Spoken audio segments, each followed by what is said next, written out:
Hi, Recap Port is here. Today, I'm going to explain a mystery thriller movie called The Trapped. Spoilers ahead. Watch out and take care.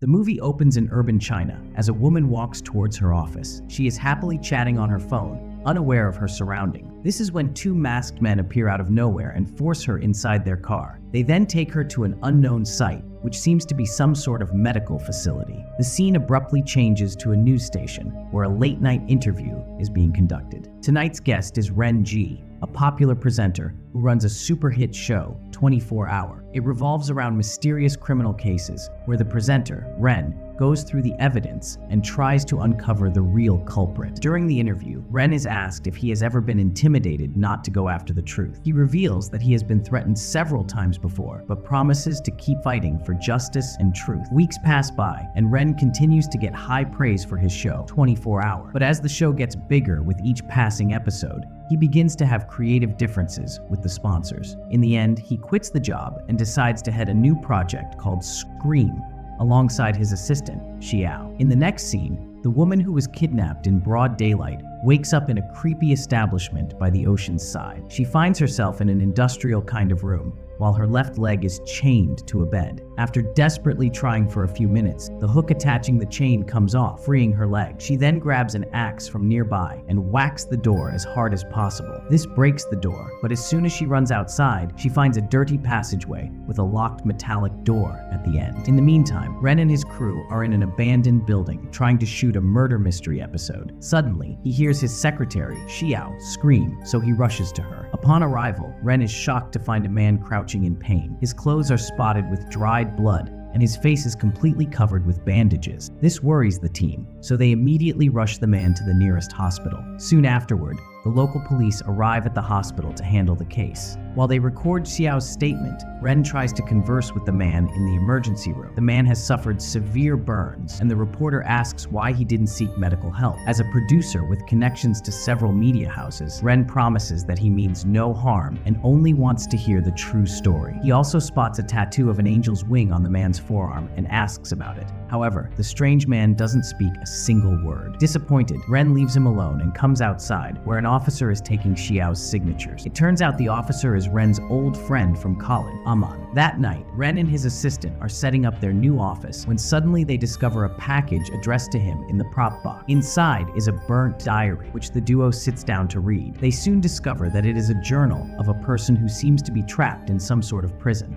Unbeknownst to them, the diary came from the medical institution where the kidnapped woman is kept. Ren sees the name Wu Ro Jin scribbled on the bottom of one of the pages. He also finds a sketch of an angel's wing, which is similar to the injured man's tattoo. Alarmed, Ren immediately rushes to the hospital, only to learn that the patient mysteriously vanished a few hours ago. The following day, he meets his friend Aman and inquires who this Wu Ro Jin is. The cop reveals that Wu is a young girl who had come to the police and filed a complaint that she was abducted and forcefully kept in a mental institution named Riverside Private Rehabilitation Center. She was able to escape after the place caught fire and killed everyone in it except her. Aman adds that Wu is currently undergoing a supervised medical evaluation in a nursing home. A few days later, Ren and his assistant go to the nursing home where they meet Wu. She is still traumatized by her past experiences, and Ren doesn't want to force a conversation either. Thus, he leaves his business card and asks her to set up a meeting whenever she feels comfortable to do so. In the meantime, Ren begins researching Wu Ro Jin and her family life. I don't know why I'm rolling my R for that name. He finds out that she is the daughter of business tycoon Li Xin and her first husband. After her divorce, Li Xin married a man named Mali, who was then appointed as the director of Xin Industries. On the other hand, Wu studied arts in America for 3 years away from her family. She returned to China when her mother's health suddenly declined. But shortly after Wu returned, a series of strange events took place. First, her mother passed away, and then Mali was found dead in his home. On the day of his death, a gravely injured Wu showed up at the police station with a complaint. She alleged that she was abducted and forcibly kept in the Riverside Rehabilitation Center. It was only after the place burned down that she was able to escape it. The police arrested Wu on suspicion of her stepdad's murder, but due to a lack of credible evidence, she was placed in a nursing home. A few days pass, and Ren once again arranges a meeting with Wu, this time in an interrogation room. He brings out the diary and asks whether she killed her father. Wu instantly says no, but Ren believes that she's hiding something. Therefore, he promises to take her story to the general public and gives her a chance to improve her public image. Upon hearing this, she finally decides to speak up. The story then shifts to the very first scene, and it is revealed that the woman who was kidnapped by the masked men was none other than Wu Ruo-jin. They take her to the Riverside Private Rehab Center, which looks neglected from the outside. Once they gag and tie her to a wheelchair, she is escorted to the center's director, Victor, a psychotic doctor who enjoys torturing his patient. He creepily tells Wu that they will now take care of her. All she has to do is consume her medications so that she can be discharged as soon as possible. All she has to do is chug back some of today's sponsor, G Fuel. Later, a male nurse named Len, who has the tattoo of an angel's wing on his forearm, comes to her cell with daily medications. He asks her to take her tablets, but when she refuses to do so, he begins to write it down on her medical report. Suddenly, Wu grabs his arm and begs him to call someone from her home. She swears that she is not insane and that someone will surely come to pick her up. Wu then snatches his pen and writes a number on his report, but he quickly takes it back. Len tells her that no patient is allowed to keep sharp objects to stop them from hurting themselves and others. It is then revealed that the Riverside Rehabilitation Center is not a mental institution at all. It is an underground jail where rich people pay to abduct and eliminate their enemies under the disguise of mental illness. The center's director, Victor, tortures his patients and sells their organs on the black market. One day, a patient named Lulu reveals to Wu that she was sent here by her husband just because she couldn't bear a child. She claims that there is only one crazy, perverted person who can help her get out of this prison. But when Wu asks who that is, Lulu starts talking about having ice cream with earthworms. Timon and Pumbaa would be proud. Back in the present day, Ren ends his first interview session with Wu so that he can cross-check the events she mentioned. That night, he and his assistant find out that Victor, the director of the Riverside Rehab Center, was a business partner of Wu's stepfather, Molly. The reporter comes to the conclusion that Molly must have sent his stepdaughter to the center for some reason. The next day, he has another interview session with Wu in the same interrogation room. The scene then shifts to the flashback where Wu is idly sitting in her rehabilitation center's cell, leaning against a wall with a small hole in it. It is 11 p.m. and she hears Lulu coming out of her cell, which is apparently a part of her daily routine. Suddenly, a hand appears out of the hole and tries to grab Wu, but she manages to crawl away. A dirty, crazy-looking man then peeps through it,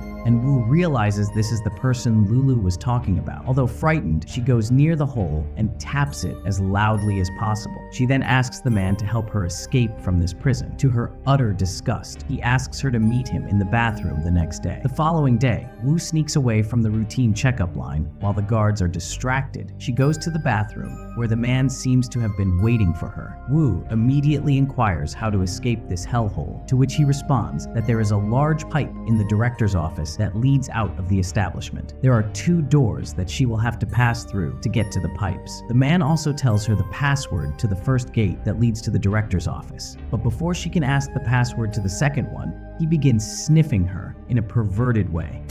Oh yeah! Frightened, Wu bites his ear and runs away from there. She then makes it past the first gate but gets stuck at the main door that leads into the office. At this moment, Lulu comes out of her cell and strolls towards the director's office. She notices Wu struggling to open the main door, so she draws a pattern on the wall. The latter assumes it's some sort of password, so she decides to copy it, and as soon as she draws the pattern on the door, it swings open, allowing her to enter. Wu then comes across the large pipe, which seems to be going out of the office. By this time, Victor and his men have discovered that Wu is missing from her cell and immediately realize that she's making a run for it. The director rushes to his office to check the CCTV cameras and hears heavy breathing coming from the pipe. He opens the lid to it and sees Wu in there, slowly slipping away. This sends him into a state of panic and they rush to catch her. However, it is already too late as Wu manages to escape into the adjacent sewage. She then crawls out from the other end of the pipe and reaches a nearby highway. Luckily, a police car is passing by,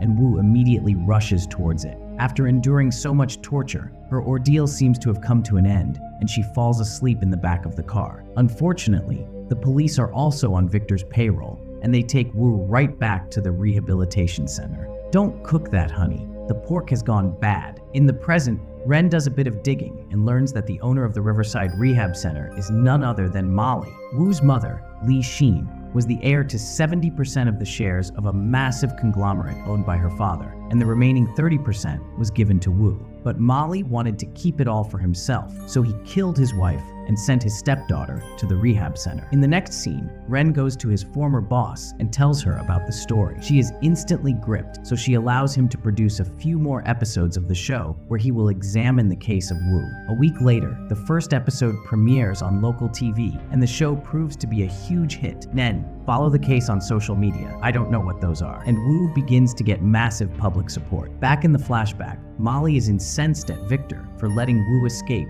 and orders him to get rid of her once and for all. This worries Nurse Len, who is also in the room, so he immediately calls the number that Wu wrote on his record. The number turns out to be her biological dad, Wen, who promises to come as fast as possible. In the next scene, an enraged Victor orders his men to bind Wu to an operating bed. He plans to torture her by taking her organs out. At the same time, Len sneaks Wen into the center and slowly takes him to where his daughter is bound. Together, they manage to untie her, and Wen carries her outside. But unfortunately, they are soon discovered by the guards. Following this, Wu, Wen, and the male nurse are tied in the operating room. Victor then drags Wen to the operating table and begins cutting his stomach without anesthesia. Give me that spleen! Elsewhere, Lulu strolls into Victor's room and begins lighting several candles. She accidentally causes a fire, which soon gets out of control and engulfs the entire office. Victor and his men, who are in the operating room, notice the smoke and rush towards the office. As the fire continues to rage on, Lulu casually reaches the operating room. She then unties all three people after they promise to give her a baby. Next, Wu, Wen, and Len escape outside, but now the fire has grown to engulf the whole building. Len sees an opening and rushes alone, but is soon caught under a flaming door. At this moment, a burning Victor arrives at the scene. He aggressively grabs Wen and drags him into a flaming room, while Wu somehow escapes. Back in the present day, Ren shows all these events in his second episode. The public opinion is now overwhelmingly in support of Wu, and her image as a killer is completely faded away. A few weeks later, Wu is finally discharged from the nursing. Ren is there to pick her up and have a last conversation before they go their separate ways. However, she stays silent throughout the ride and refuses to answer any of his questions. They soon reach her home, but before Wu heads inside, she turns back, gives him a pen, and says that in her time at the rehabilitation center, they were not allowed to use sharp objects like this. Suddenly, Ren connects all the dots and realizes that Wu couldn't have written the diary, as she couldn't use a pen. The scene abruptly shifts to Wu, who is now inside a room changing her clothes. As she takes her top off, a huge scar can be seen on her abdomen. A series of montages then reveals the real truth. It was Li Xin who was forcibly kept by the center and who wrote the diary. Wu was the one who had gone to rescue her mother when Len called her. Unfortunately, she got caught, and Victor was operating on her before the fire engulfed the center. Wu, her mother, and Len managed to escape the operating room, but Li Xin got caught in the falling rubble and perished. Len, who had grabbed Li Xin's diary, managed to get away alive, but was severely burned. He later saw Ren and his team in the abandoned house while they were shooting for their new program. It was Len who had sneaked the diary into the prop box. On the other hand, Wu barely escaped the burning rehabilitation center and dragged herself home despite being heavily injured. There, she saw her stepfather enjoying a drink, thinking both his wife and stepdaughter had died. As the credits begin to roll, it is revealed that Wu took her father's revolver out of a cabinet and shot him dead. Subscribe for more videos like this, turn on notifications, and leave a like to help the channel out. Thank you for watching.